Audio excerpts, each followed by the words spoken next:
The CBS Radio Mystery Theater presents...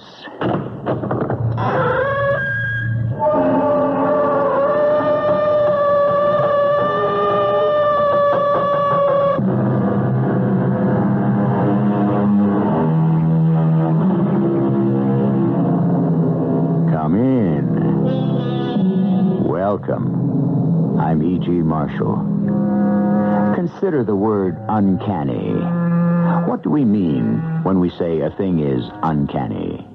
Well, Webster's New International Dictionary, second edition unabridged, gives as its first definition, not safe to deal with, dangerous. And as its second, the one we use familiarly, ghostly, mysterious, eerie, weird, unnatural. But I like best Sigmund Freud's description of the uncanny as something familiar but forgotten. It adds up to 96. What does that mean? I don't know, Uncle Edgar. It could mean I'm going to live to be 96, couldn't it? I don't know. Or divide by 12. It could mean in 6 months I'll be dead.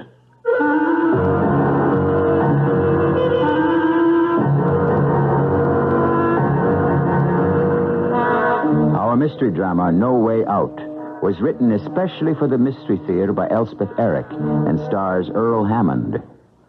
It is sponsored in part by Sign-Off, the sinus medicines. I'll be back shortly with Act One.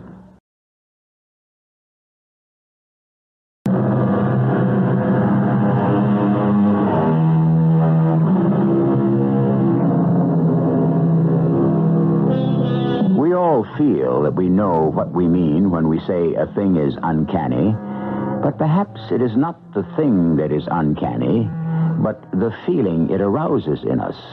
And if we accept Freud's interpretation of the uncanny as something familiar but forgotten, well then, there's always the chance, isn't there, that we will remember what it is. Listen now to the story we have elected to call No Way Out. I'll tell you the truth. I never liked my Uncle Edgar. Well, actually, I never liked my Aunt Catherine either. Still, at the time all this happened, I was seeing him fairly frequently and with some regularity. After all, he was my only living relative, Aunt Kate having died some years before, and I was his. So, it was natural that we should keep in touch. Also, he was very rich, and I was not. Another reason for keeping in touch. At the time of the events I'm about to relate, I was, as they say, involved with a young woman, but not, as they insist upon saying, committed. Her name was Mimi McGowan, and she was a bit of a featherhead, but even Mimi had heard of my Uncle Edgar.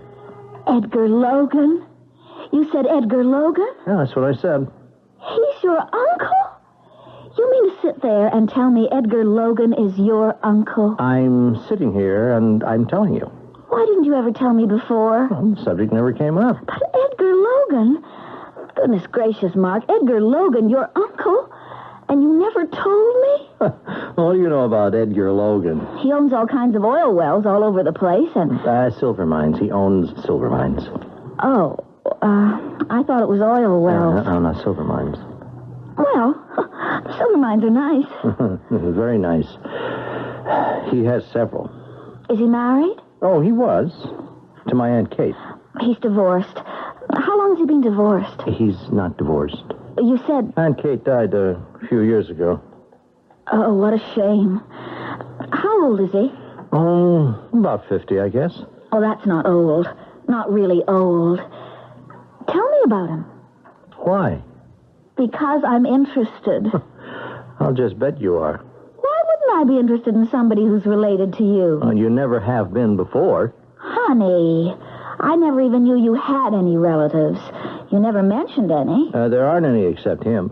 My mother's dead, and so's my father. And I've got no brothers or sisters or Your cousins. Uncle Edgar and, what's her name? His wife? Aunt Catherine. I call her Aunt Kate. They didn't have any children? Nope, not one. Hey, where are you going? What? I'm not going anyplace. I just want to get a paper and pencil. What for? Never mind.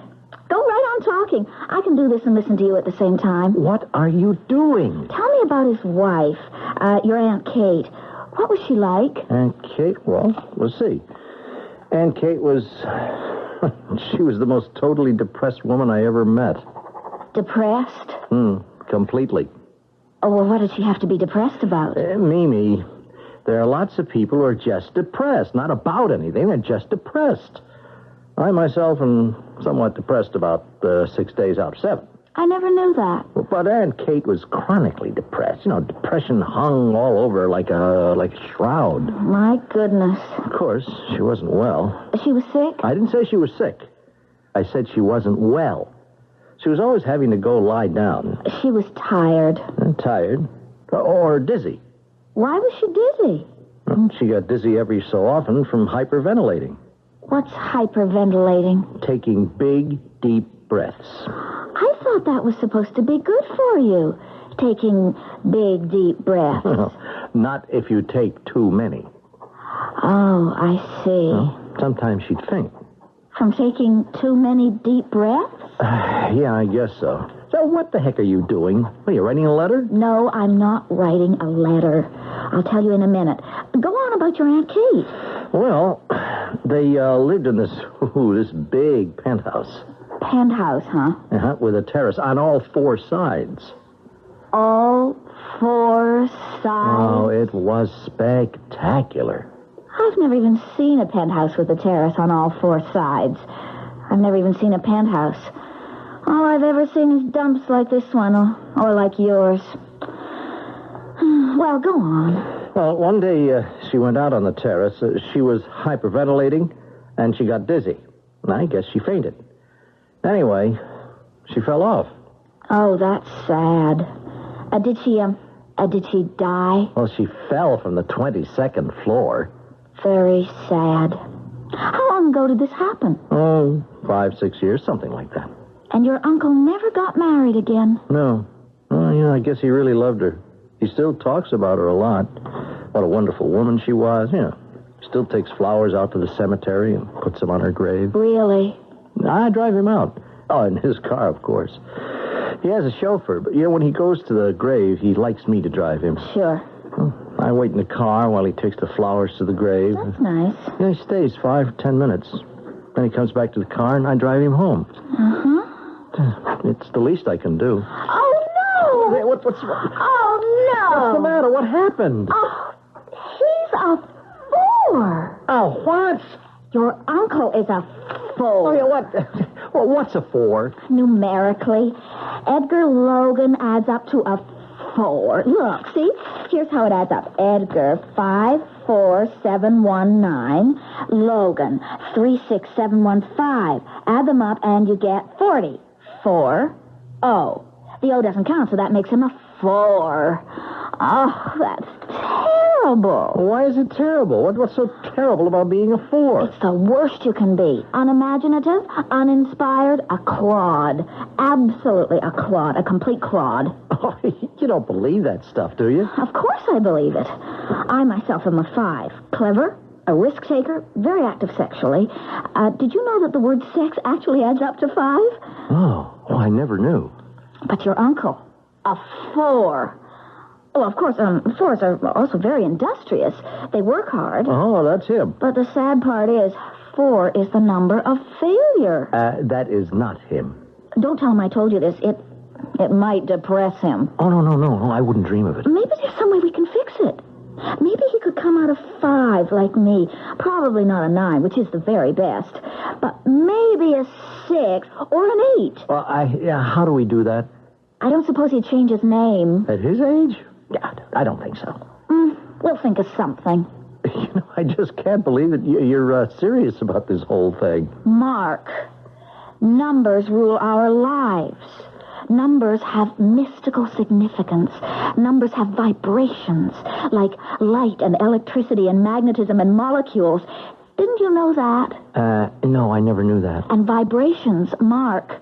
Vibrations control our characters and our destinies. A few days later, Uncle Edgar called me for lunch. Always a big treat for me, and I look forward to it. Well, by the time we went to lunch, I'd practically forgotten Mimi's horror at Edgar's being a 4, with his concomitant attribute of being a clod and a failure. Nothing about that luncheon suggested anything but well-larded success. You had enough? Oh, are you kidding? Satisfied? Oh, better than that. Now then, we'll get the check. Waiter, check here. Won't be able to drive you home, Mark. Oh, I'm sorry. Darndest thing happened. On the way here, got sideswiped by a taxi. Oh? Do much damage? Ruined the paint job. Oh, that's too bad. Of course, I had the chauffeur take it right to the shop. Can't drive around with it looking like that. Hey, I ever tell you what I paid for that car? You told me. Plenty. Anyway, that's not why I brought it up. Thing is, I got the license number of the cab that sideswiped me. It was 217... Oh, here's the check. Yeah, thank you. 2172. That was the number of the cab. Isn't that the darndest thing? Oh, I don't know. Is it? Well, don't you get it? 2172. Well, I don't think That's my address. That's where I live. Oh, okay. Oh, yeah. Yeah, 21 South 72nd. Yeah. Well, what do you know? Hey, then, what a coincidence, huh? Uncanny, isn't it? Well, I'll have to tell Mimi. Mimi? Mimi who? Who's Mimi? That's a girl I know. How do you meet all these girls? I never meet any. You don't get around enough. Yeah, no, I guess not. Well, at my age... Okay, you're not that old. Keep remembering Kate. It's been a long time. I know. But I can't forget her, Mark. Such a wonderful woman. I was her whole life. She never gave a thought to herself. Just me. I was her whole life. Wonderful woman. Here, you do this. What's that? Add up the check. I always do that. They'll cheat you if you give them half a chance. I can't see so good. My eyes get all misty talking about Kate. Clouded my glasses. Yeah, okay, I'll do it. It's about time we made another trip to the cemetery, Mark. Yeah, anytime you say. And I think of that little lady lying out there, all by herself in the cold ground. No, Uncle. Breaks my heart. When I get the car out of the shop, 2-3 days, we'll go out to the cemetery, okay?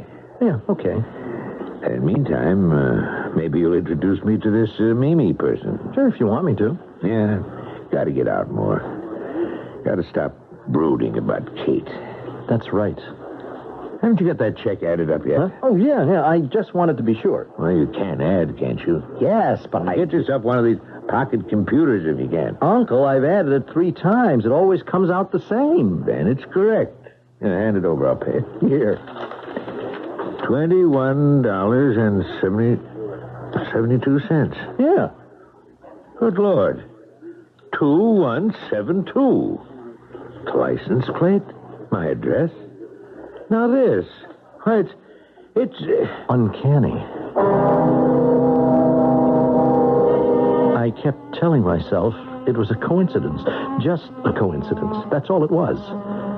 The same number turning up on the same day 3 times. A coincidence. That's all. But that didn't stop a shiver from running through me.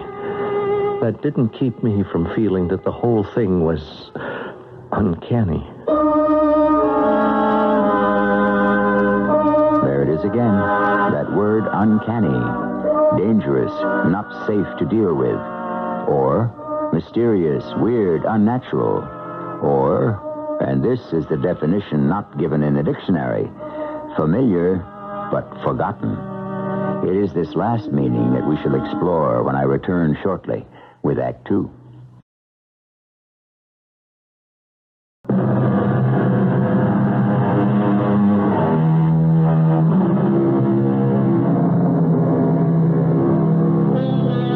If you've been through high school, you have heard of Pythagoras, the great Greek mathematician who lived in the 6th century B.C. You know his theory about the right-angled triangle. But did you know he was the first man to teach that the world is shaped like a sphere? That the morning star and the evening star are the same, and not a star at all, but a planet called Venus. Even if you knew all these things, it is unlikely that you know that he was the originator of the magic practice called numerology.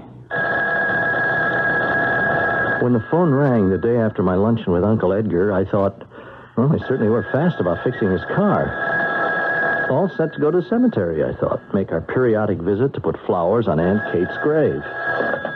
Hello? Mark, this is Uncle Edgar. Oh, yes, sir. I was expecting to hear from you. You were? Yeah, well, I mean, one of these days. Your car's okay?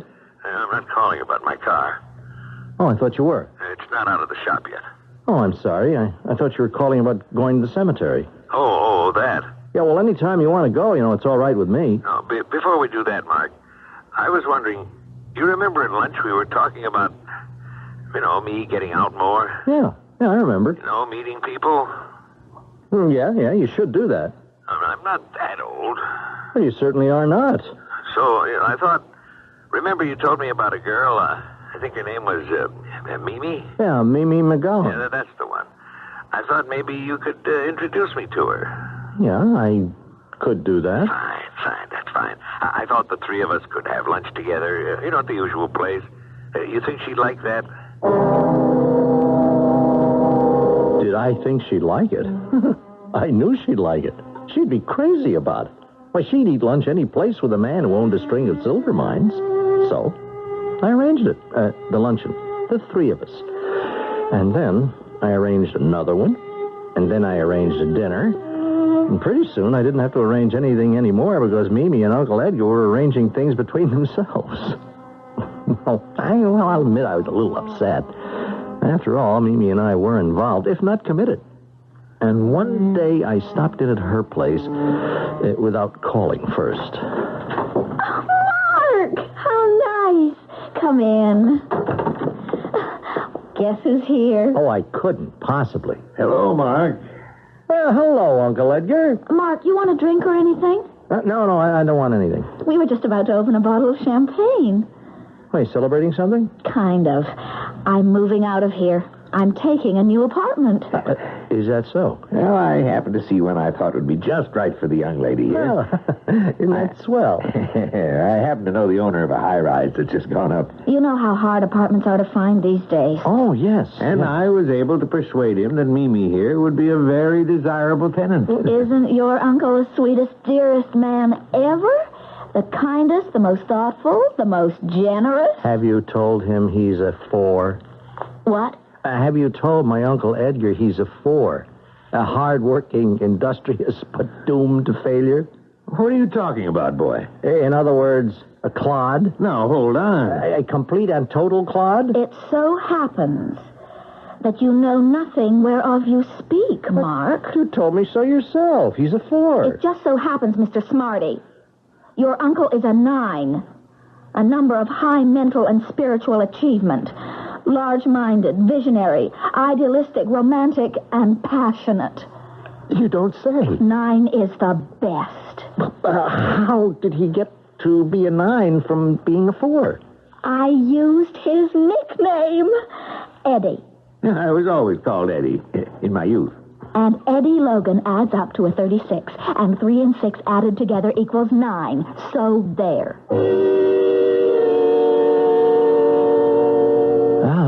I was ready to give up. Not only had I lost my girl to my uncle, but she had him freaked out in this numerology gonk. I was disgusted with the both of them. Well, still, so when Uncle Edgar phoned me a few days later and asked me to have luncheon with him, well, I accepted. After all, I could use a good meal. I can't tell you, Mark, how grateful I am to you. Introducing me to Mimi the way you did. It's made a big difference in my life. Yeah, hers too, I imagine. I hope she likes me. She seems to. Oh, by the way, have you ever told her about that amazing coincidence? You remember the last time we had lunch here, you told me how your car had been sideswiped by a taxi and you got the license number? And it was the same as your address? Yeah, 2172. Yeah. And remember when the bill for lunch came, you asked me to add it up and it came to 2172? You remember that? Yeah. 3 times in one day? Yes. Wasn't that the darndest thing? Why don't you tell Mimi about it? No, I never did. Why not? I don't know. Well, she's so interested in numbers. Yeah. How about me turning out to be a 9, huh? How about that? Hey, 9 is the best. What are you? I have no idea. Aren't you interested? Nope, not particularly. You never knew I used to be called Eddie, did you? To me, you've always been Uncle Edgar. At school and at college, I was always called Eddie. And then I met Kate. And we got married, and I wasn't called Eddie anymore. Kate didn't like calling me Eddie. Man, lucky you remembered that, about being called Eddie. Yeah. Or you'd be a 4. By the way, is your car fixed? Huh? Where the taxi took the paint off. You get it fixed up? Oh, sure, a long time ago. Looks all right? Good as new. Mimi thinks it's quite a car. She loves being driven around in it. You know, when you called me, I thought you wanted me to take you to the cemetery. It's about time, isn't it? Matter of fact, Mark, the reason I called you for lunch, I wanted to ask you to do something else. Oh? What's that? Mimi moved into her new apartment today. Oh, yeah, the one that you found for her. Yeah. And I thought maybe we'd go up there and look at it. Maybe take some champagne, kind of to christen it. You really want me to come along? Oh, I do. Yes, I do. After all, if it hadn't been for you, Mark, I'd never have met Mimi. It would be nice if we went up there together, not just me alone. Will you? Sure. Why not? Good. And later we'll talk about going out to the cemetery. It was a beautiful apartment building, all right. The lobby had a marble floor, and the walls were paneled, and there were a few tall potted plants here and there. Very simple, very good. The elevator was noiseless and swift, and the hall down to Mimi's apartment was done in rice paper. Couldn't have been nicer. I looked with some affection at my Uncle Edgar. He seemed like a little young boy who was taking you to see a Christmas tree. Eddie! Oh, Eddie! I'm so glad. I brought Mark. Well, Mark, hello. Hello. Both of you come in and look around. What do you think of it? It's nice. Hey, it's really nice, Mimi. Of course, it needs some new furniture. This old stuff. Oh, don't you worry your little head about furniture. We'll find some furniture. Look, I brought champagne. Oh, Eddie, you're so wonderful. Isn't he wonderful, Mark? Oh, he's a 9, all right. Glasses. How about some glasses? I'll get some. I don't know if I've got the right kind. Any kind will do. Well, Mark? Very nice, really.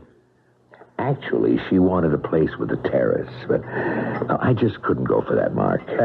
No, of course you couldn't. Kate and all that. No, I understand.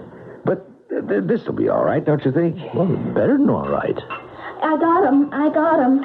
Oh, they're kind of big for champagne, but they've got stems. Ah, they'll do fine. I know champagne glasses are supposed to have stems. Eddie, when are you going to open the champagne? Right now. Right away. Is there more to the apartment? I can see there's a kitchen. Of course there's more. There's a bathroom and a great big bedroom, only I can't take you in there right now. Oh, later's all right. The telephone man's in there, putting in my new telephone. Oh, isn't it exciting? Hold out your glasses, folks. Fill them up. I've never been so excited my whole entire life. Well, to Mimi and her new abode. Miss. Oops, almost spilled. Yes, what is it? You want to take a look? It's the telephone man. Yes, I'll be right there. He wants me to check if the phone's in the right place. I got a pink one. So good to see somebody so happy. Yes, it is. Well, I expect you'll be spending a good deal of time in this apartment. Well, if she'll let me. I think she'll let you. It'll be good for me. Yes, it will, Uncle Edgar. Or should I say Uncle Eddie? Oh, now, never mind about that. It's a lot of nonsense, that numbers business. You think so? Well, you believe any of it? No. Well, neither do I. Not really. Still, you never know, do you? No, you never do. Kind of fascinating once you get into it. But seriously, though, I think you ought to tell Mimi about the 3 numbers that showed up on the same day. 2172? I don't think she'd be interested. Well, yeah, she might. Maybe sometime. When we got nothing better to talk about, I'll tell her. If you think she'd really be interested. Well, it's just a thought. Oh, that's marvelous. Thank you so much. Look. It's got an extension cord, a big, long one. I can carry it all over the apartment. See? I can bring it right in here if I want to. Isn't that wonderful? Wonderful. Wonderful. Don't you love the color? I adore pink. And this is such a pretty shade of pink. Not too bright. What's the phone number? Oh, heavens, I forgot to look. Let's see. It's 555-2172. I spilled some champagne, I think. Edgar just stared at Mimi with his mouth open. The same number. 2172. For the fourth time. It was too much. Really, too much.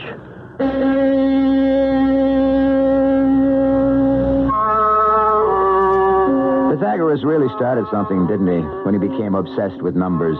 It all started when he discovered that if you shortened the strings of a musical instrument, the sound they made was of a higher pitch. And a string twice the length of another string gave out a sound precisely 1 octave lower. From this revelation, he leapt to the astounding conclusion that everything in the whole universe was ordered to one great mathematical design. Who's to say he was wrong? I'll be back with our final act shortly.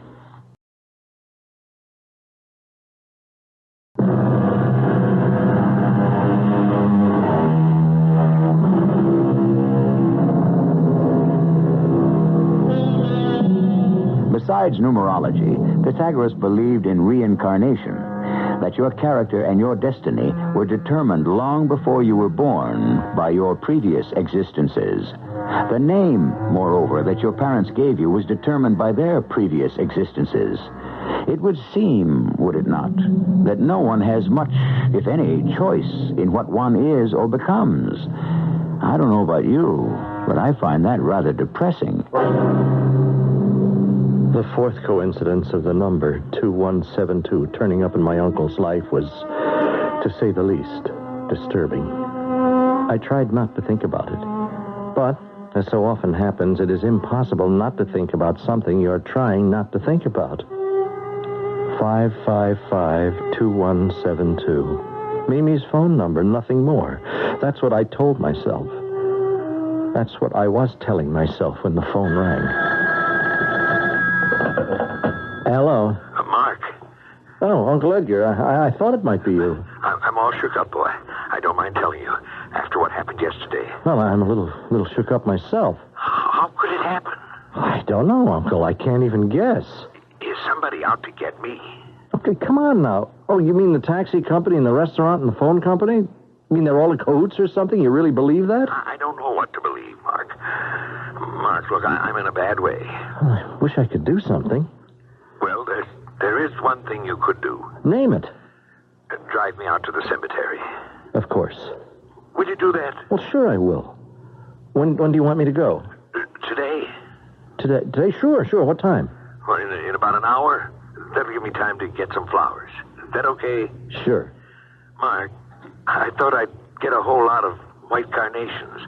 They don't last long, but they're pretty. And they were Kate's favorite.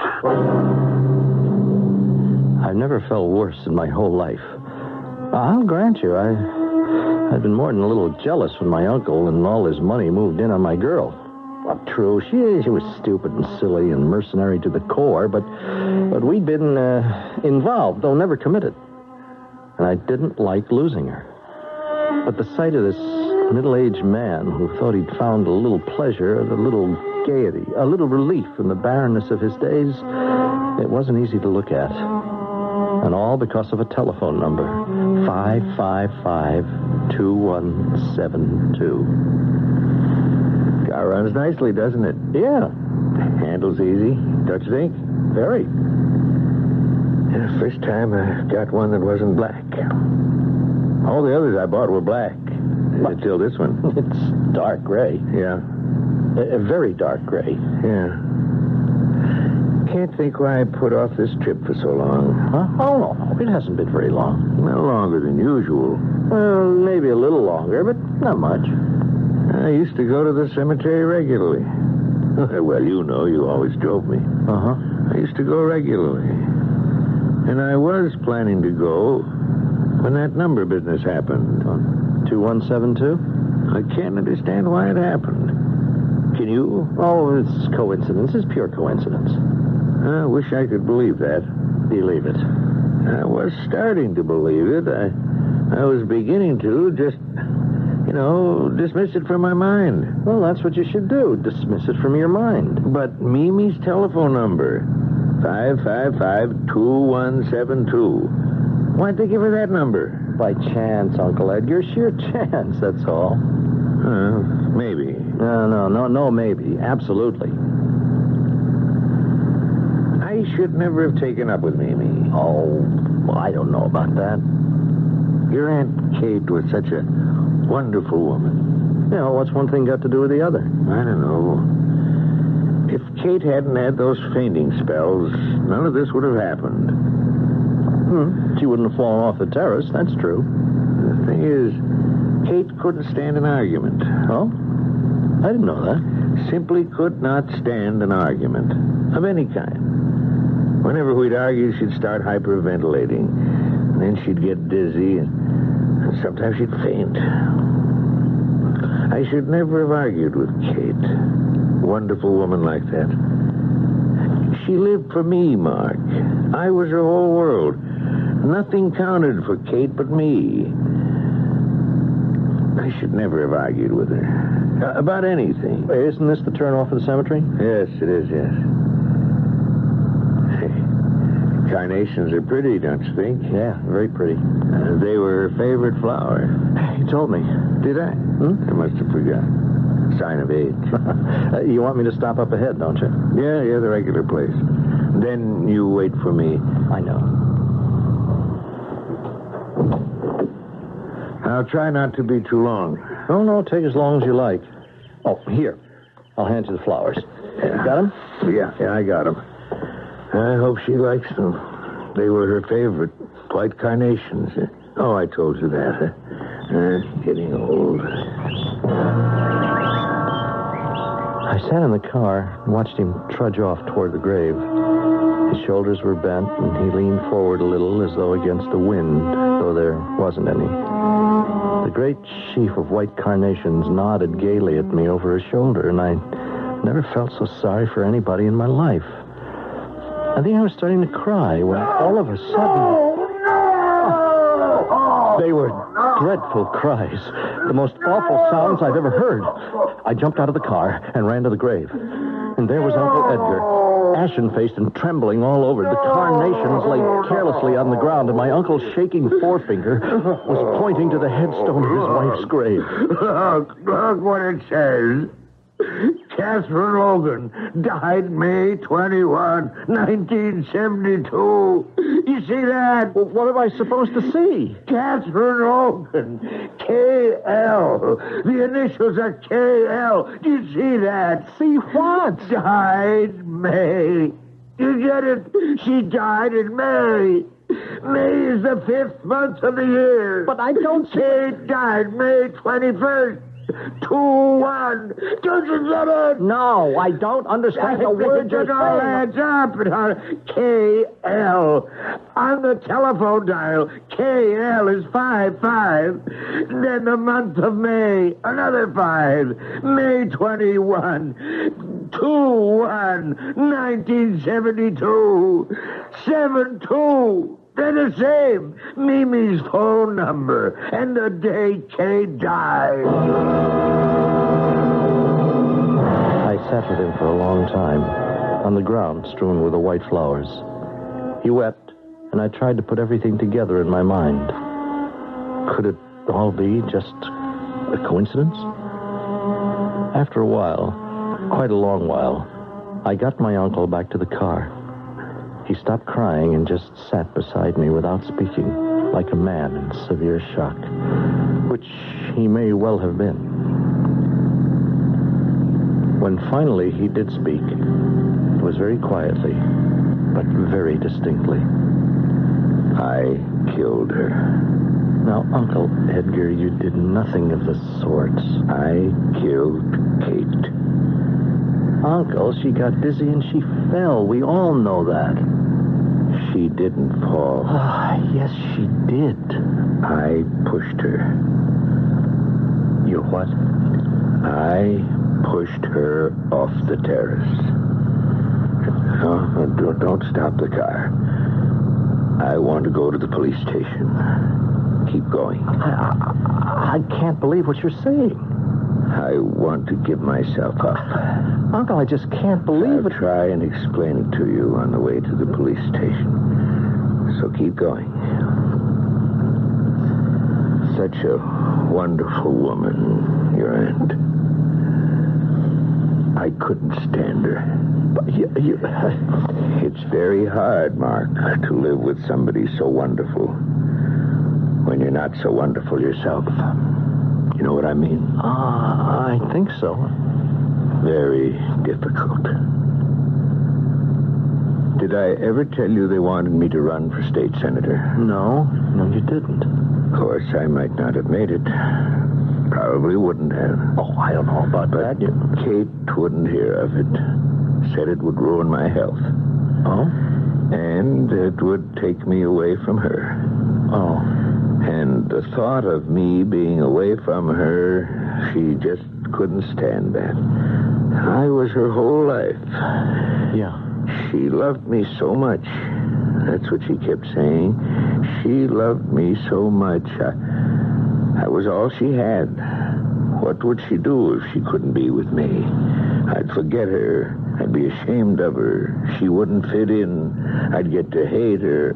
A whole lot of stuff like that. She went on and on until I finally said, okay, I wouldn't run for senator. Oh, it's too bad. That was the only time they ever asked me. They never asked me again. Gee, you'd have made a good senator. I thought so. But Kate, that was what we were arguing about when you came in that day. Oh, I never knew that. Yeah, that was it. Well, why didn't you ever tell me? Well, after that day, there wasn't any question of my running.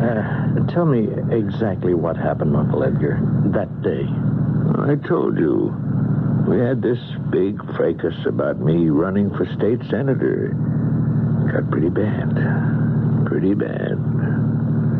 Yeah? Kate started hyperventilating.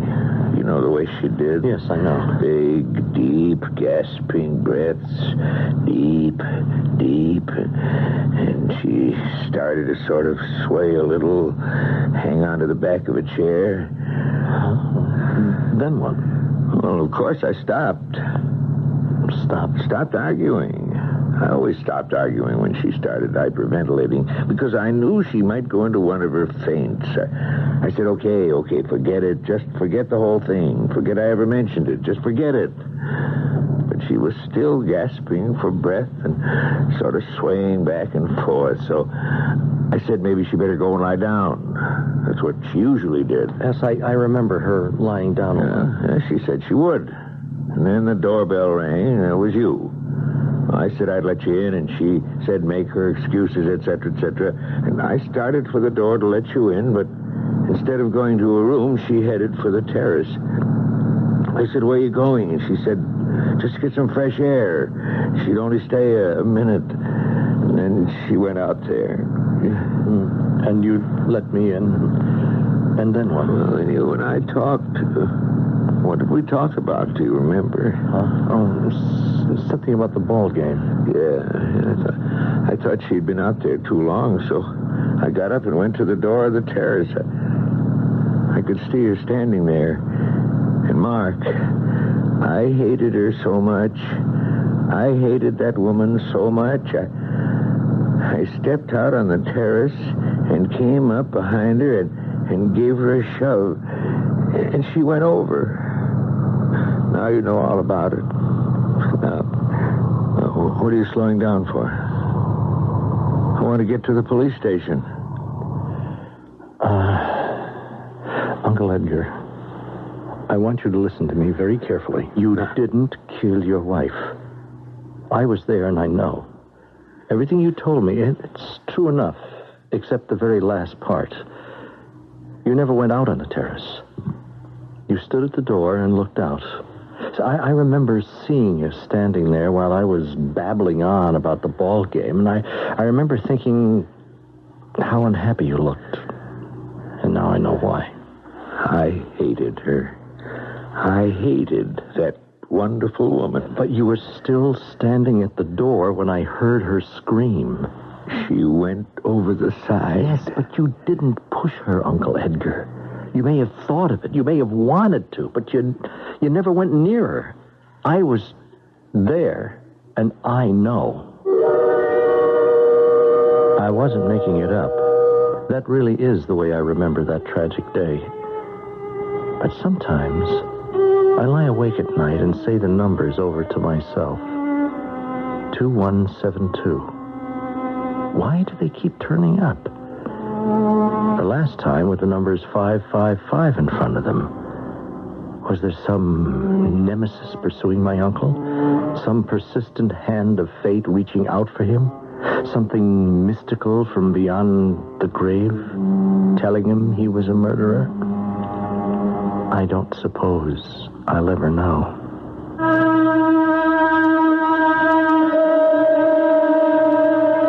Mark is not the first to muse on the possible mystical attributes of numbers. Pythagoras and his followers believed in them implicitly, and that in order to divine the future, one had only to discover the fundamental numerical relationships between one thing and another.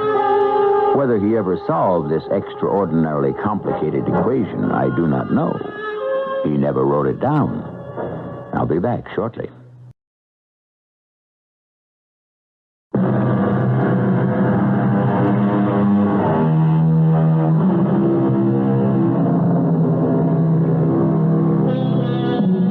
Incidentally, it's said that the followers of Pythagoras believed other things, too, besides the supremacy of numbers. They believed in putting the right sandal on before the left, but in washing the left foot before the right. Things like that. I just thought you might find it interesting. Our cast included Earl Hammond, Charles Irving, and Roberta Maxwell. The entire production was under the direction of Hyman Brown. And now, a preview of our next tale. I'm scared. Of what? Read it this way. The guy really is the boy from down there, old Nick, or makes out to be. How could he touch you? You don't believe in all that junk, do you? When it comes we have to lay it on the line, I don't know. Come on, Manuela. We were brought up right. We go to early mass every day. And all the high masses, we can make holidays. We confess. Do we believe all the way? I don't know. Suddenly I'm scared I made a deal for the best part of me. Just because I wanted to be top dog in the circus. Maybe you shouldn't fly tonight. I think what you need is a good rest. Maybe some aspirin. No, I'll fly. But after I'm going to have a talk with the man. Get my head straightened out. I just realized it. My whole life is riding on just how real Diavolo is. This is E.G. Marshall inviting you to return to our Mystery Theater for another adventure in the macabre. Until next time, pleasant dreams.